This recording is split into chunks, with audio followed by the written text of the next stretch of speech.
महाड दापोली मार्गावर काल झालेले एसटी बसच्या अपघातानंतर 24 तासाच्या आत पुन्हा 2 अपघात झाल्याने महामार्गावरील रस्त्याच्या गुणवत्तेबाबत प्रश्नचिन्ह निर्माण झालेत। या 2 अपघातात जीवितहानी झाली नसली तरी पावसाळ्यात निकृष्ट दर्जाच्या डांबरीकरणामुळे जीवितहानी होण्याचा धोका निर्माण होण्याची शक्यता असून त्याला जबाबदार नेमकं कोण असा सवाल शिरगाव ग्रामपंचायतचे सरपंच सोमनाथ ओझरडे यांनी सार्वजनिक बांधकाम खात्याला विचारलाय।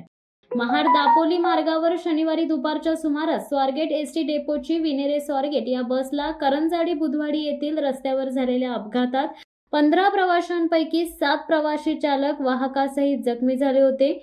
या घटनेला 24 तासाचा कालावधी होण्या अगोदरच पुन्हा याच मार्गावर शिरगाव जवळील गोमंत हॉटेल जवळ लग्नाचा सोहळा पार पडून येणारी MH08AX1542 या क्रमांकाची इको कार रस्त्यावरून घसरून अपघात झालाय। मात्र यात सुदैवाने कोणीही जखमी झाले नाही।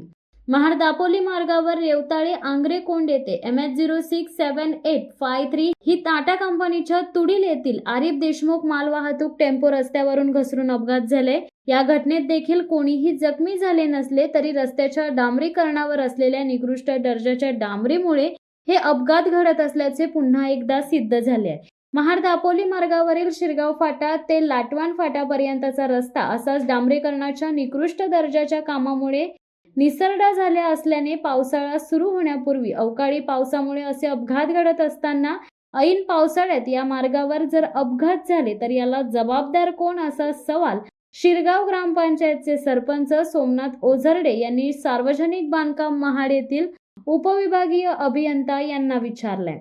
आज सकाळीच पुन्हा सिमेंट वाहतूक करणारा ट्रक MH05EL2286 व एर्टिका कार क्रमांक MH04KX444 यांच्यात अपघात झाले। सुदैवाने या अपघातात देखील कोणीही जखमी झाले नसले तरी पुन्हा एकदा या मार्गावर अपघात का होतात हा प्रश्न उपस्थित होतोय। शिवसत्ता टाइम्ससाठी रेश्मा माने, महाड।